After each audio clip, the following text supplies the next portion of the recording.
Eu tenho muita inveja de quem não tem medo de ser medíocre. Acho que vocês precisam acolher a minha inveja sem julgamento, porque eu também tô tentando não me julgar e tô tentando acolher esse sentimento que é tão comum, que é a inveja. A gente tem inveja de muitas coisas, principalmente com as redes sociais, porque todo mundo coloca um recorte de tudo que tá pronto e da melhor parte de si ou daquilo que é aspiracional e desejável. Agora, só pra contextualizar, eu tô lendo um livro muito ruim pela Kindle Limited. Assim, o livro é muito ruim. Tem potencial porque a história é boa, mas a descrição é muito ruim, a narrativa, os erros de gramática. Só que aí eu fico assim, gente, essa menina é muito corajosa, é uma escritora brasileira, de escrever e de postar, de colocar isso no mundo. E aí eu fui vendo também alguns vídeos de outras pessoas, principalmente no TikTok, coisas assim que você fala assim, eu tô com vergonha alheia. Mas é tão arrogante, né, pensar que você tá com vergonha alheia de alguém que tá colocando algo, uma parte dela ali no mundo. E eu fiquei pensando muito sobre mim, sobre esse lugar de medo de colocar e de ser julgada. Porque passa muito por uma autocrítica que penso que vão me massacrar e vão colocar comentários que eu não tô pronta pra lidar. E aí a gente às vezes se coloca dentro de um perfeccionismo, dentro de caixas que não correspondem àquilo que a gente tá sentindo. E aí eu falei assim, cara, eu queria tanto me permitir ser medíocre. Voa, cara, voa! Num lugar de aprendizado. Eu ainda não sou excelente. Eu ainda não sei nada sobre aquilo. Eu ainda vou colocar algo ali de uma forma que é suja, que é podre, uma forma porca de dizer, e eu vou explorar e que vão me criticar e que eu vou pegar aquela crítica e vou trabalhar pra melhorar. Eu fiz muito isso aqui no canal com as edições, né? Eu faço isso, eu vou aprendendo, eu vou perguntando pra amigos que são editores, porque eu não sou editora, consigo gravar, desenvolver pauta, eu sou boa mesmo na escrita, na criativa, e nem tanto assim, né? Eu sou mais, assim, uma desenvolvedora, editora do que necessariamente criativa, embora as pessoas achem que eu sou muito mais criativa do que realmente eu sou, e muito mais inteligente do que eu realmente sou, e eu não sou tanto assim dentro da minha cabeça, eu sei. E isso aqui, gente, não é baixa autoestima, é só senso de realidade de si própria. E aí eu falei assim, cara, eu quero muito ter essa coragem de colocar as coisas assim no mundo sem elas estarem perfeitas, sem elas estarem prontas. Essas pessoas que vão colocando, elas vão desenvolvendo e elas vão melhorando. Porque se a gente pega vídeos antigos, por exemplo, de youtubers, você olha e fala, caramba, essa pessoa falava desse jeito, com esse cenário. A Camila de Lucas, os vídeos dela tinham um colchão, que era a parede de fundo, né, que era o fundo dela, era um colchão. E ela lá com a touquinha e com o celular e falando, e ela desenvolveu, porque o conteúdo era muito bom. E hoje ela publica vídeos incríveis com edições incríveis. Eu penso muito no que eu vou trazer pra cá e eu escrevo muito e desenvolvo pautas. Dessa vez eu não desenvolvi pauta porque eu resolvi experimentar fazer esse vídeo só um bate-papo, uma conversa. Mas eu desenvolvo pautas sempre destrinchando palavras e termos pra eu não ser mal interpretada, mal entendida principalmente, porque se você interpreta de uma forma, é a partir de como eu me comunico também. Penso muito nesse senso de responsabilidade, mas até esse senso de responsabilidade não passa por um crivo humilde, porque eu penso que eu sou, Priscila, quem tu és, para achar que vai influenciar a vida de alguém a partir do que você fala, a partir de termos que você usa, sendo que você tá aprendendo também. Desce um degrau, porque é esse lugar de dividir também e de poder só fazer as coisas para elas estarem aqui. E o fato de não fazer, de não se permitir ser humilde, de não permitir ser medíocre, me atrasou tantas coisas na minha vida, eu me arrependo de muitas coisas que eu não fiz. E isso é muito difícil, sabe? Isso é muito triste, porque eu podia ter feito tantas coisas se eu tivesse me arriscado, se eu não tivesse esperado estar pronta, me sentir pronta, sendo que pronto não é um sentimento, pronto é uma decisão, já que a gente nunca se sente pronta pra nada. A gente sempre se sente muito aquém, a gente se sente muito velha pra fazer as coisas em qualquer idade. Não importa se você tem 13, não importa se você tem 16, não importa se você tem 25, não importa se você tem 30, não importa se você tem 39, não importa se você tem 50, você sempre vai se sentir muito velha para começar algo. Você sempre vai pensar, ai, mas não dá mais tempo. E sendo que dá tempo pra tudo. É bom você pensar em larga escala. Quanto tempo de vida você tem? Você tem 40 anos? A gente vive o quê? Até 80, até 90? Como você vai passar os seus próximos 40 anos, 50 anos? O que você vai fazer? Vai continuar aí se sentindo mal, se sentindo parada, se sentindo nesse lugar de você não arriscar, querendo sair daí? Porque os anos vão passar. Onde que você vai estar quando esses anos passarem? Os 50 anos vão chegar, os 60 vão chegar, os 90 vão chegar. É que breve completarei 15 anos. Como que você vai viver esse período? É muito importante a gente pensar com essa perspectiva de vida do que a gente quer viver, do que a gente quer arriscar e do que a gente pode se permitir fazer. Eu não queria ter pensado e ter perfeccionizado tanto dentro da minha cabeça coisas que não se realizaram, porque dentro da minha cabeça elas eram perfeitas e eu pensava tanto, eu maquinava tanto que na hora de executar eu já estava exausta e com um senso de realização, porque eu pensei nelas durante muito tempo, mas eu não executei nenhum dia.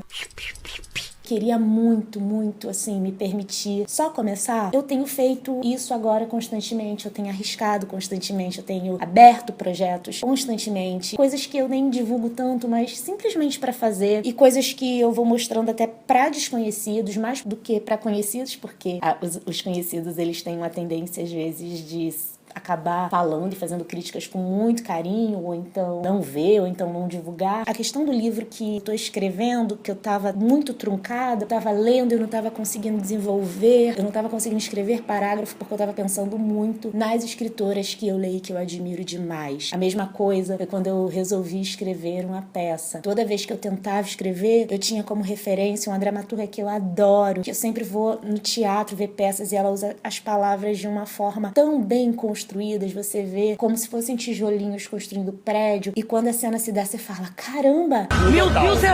Era aquilo do início que foi dito e que tá colocado agora. Eu tinha tanto lá na cabeça aquela referência que eu achava que tudo que eu escrevia era muito ruim, era muito pueril. E aí eu desistia, e aí eu apagava tudo ou deixava pela metade. Essa semana eu fui abrindo alguns documentos do meu Word e eu fui lendo algumas coisas, lendo algumas ideias, eu falei, isso tem potencial. Tanto que eu acho que banca, eu acho que professores, eu acho que pessoas que têm talentos em outras pessoas são mais velhas porque elas já passaram por aquilo. Eu tenho lido esse livro que, assim, é muito ruim na forma que ele tá estruturado, porque ele precisa de uma revisão. Mas eu penso no potencial dele. O livro, a história em si é muito interessante. Os personagens são muito interessantes, mas a forma que ele está sendo desenvolvido, a forma que ele está sendo colocada, não é boa. E aí, eu tava lendo alguns livros de algumas escritoras, os livros novos que eu me apaixonei, e aí eu fui procurando alguns antigos. Eu tô lendo muita escritora brasileira no Kindle Limited. Eu fui lendo alguns livros anteriores dela e eu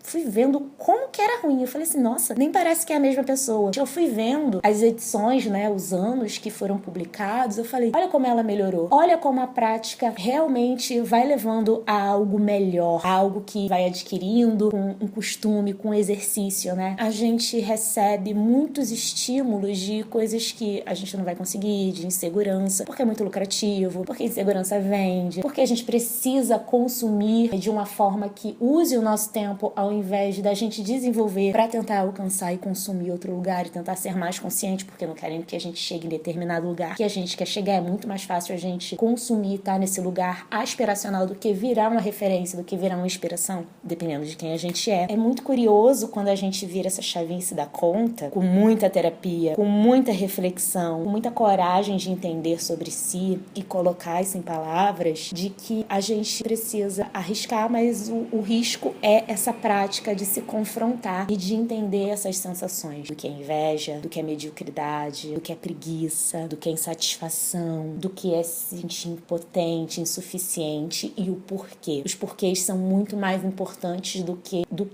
ou a partir do que você identifica diante dessas palavras, entender os motivos de onde eles vêm, porque aí a gente entende como que a gente pode mudar, pode transformar, pode ir para outros caminhos e pode curar. Não é à toa que médicos perguntam os nossos sintomas, né? Para entender como que a gente chegou ali, para poder dar um diagnóstico e a partir do diagnóstico dar o nosso tratamento. Eu tive períodos muito complicados e que eu não me entendia no passado. Eu tive herpes zoster 2 vezes. Um na época da monografia, tava comendo mal, tava muito cansada. E a segunda vez foi perto dos 30, né? Dos 29 pros 30, que foi quando eu li um livro que eu me deparei ali com ser negra socialmente. Tem muitos vídeos na internet, antigamente, que falava como me descobrir negra. E eu vejo, assim, muita gente do movimento negro falando assim, criticando isso, né? Condenando isso, mas eu sempre soube que eu era negra, que eu sou negra, que eu fui negra. Como é que a pessoa não sabe que é negra?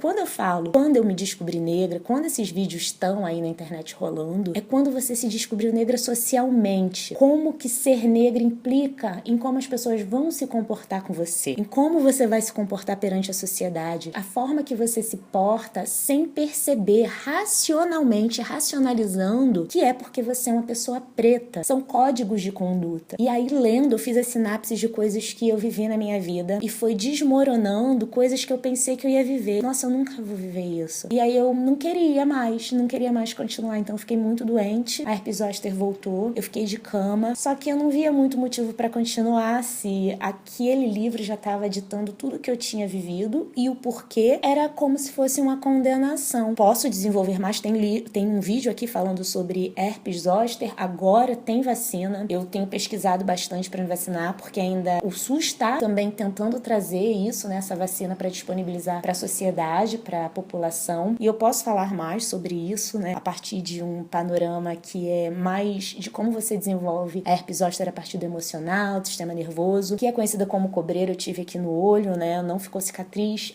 Os meus sintomas e tudo que eu vivi foi completamente diferente. Eu não tinha ainda 30 anos, não tenho 50 anos, não tive dor. Então foi um pouquinho diferente. Eu posso trazer até esse relato comparando os outros casos, que são os casos mais comuns de herpes zoster. Eu trouxe esse exemplo da saúde pra gente fazer esse paralelo com as coisas que a gente vai vivendo no dia a dia, que são essas doenças que adoecem a gente mentalmente ou que colocam a gente, que paralisam a gente, e a gente às vezes não entende por quê, porque a gente se comporta, porque é simplesmente colocado e a gente não contesta, a gente só segue, né? A gente só segue a linha, só segue a maré, só segue a partir de quem é parecido com a gente. Tô, assim, desconstruindo, tô tentando mudar, tô tentando colocar coisas que eu condeno muito, mas que eu quero muito dividir. Se inscreve aqui no canal se você também tá nesse dilema, se você pensa muito, não consegue se compreender, mas se você tem muita vontade de fazer alguma coisa e não faz. Eu tenho muitas amigas que querem abrir e eu sempre falo, abre, e perguntam como eu edito. Eu falo, gente, eu vou aprendendo, tentando entender e vou perguntando e vou procurando tutoriais na internet. Me segue também nas redes sociais, porque lá eu divido muita coisa, inclusive fofocas. Tô tentando maturar não só tecnicamente o canal como edição, os memes que eu vou experimentando, né? Os cortes, mas também diferentes pautas, diferentes coisas que eu posso falar aqui, porque eu vejo muito meu canal como uma revista. Eu sou muito da época de revista, sabe? Capricho, toda Tim. Eu gosto de sessões, e o meu canal é dividido em sessões. Eu gosto de vir conversar diferentes coisas que vão acontecendo na minha vida. Eu quero começar a dividir elas a partir de momentos embrionários. Eu acho importante também ver o desenvolvimento, sabe? Ver como que ela vai tomando forma. É um registro pra mim e eu acho que pode também ser um incentivo pra você. Espero que eu seja um bom exemplo de coragem ou de coisas que você pode fazer de maneira medíocre e poder colocar no mundo, pelo menos pra você poder respirar isso que você quer tanto ver. Deixa aqui nos comentários o que você achou e me fala o que você quer fazer, o que você tem muita vontade, mas ainda não tem coragem. Vamos conversar aqui, vamos conversar entre comentários e até o próximo vídeo. Um beijo. Tchau!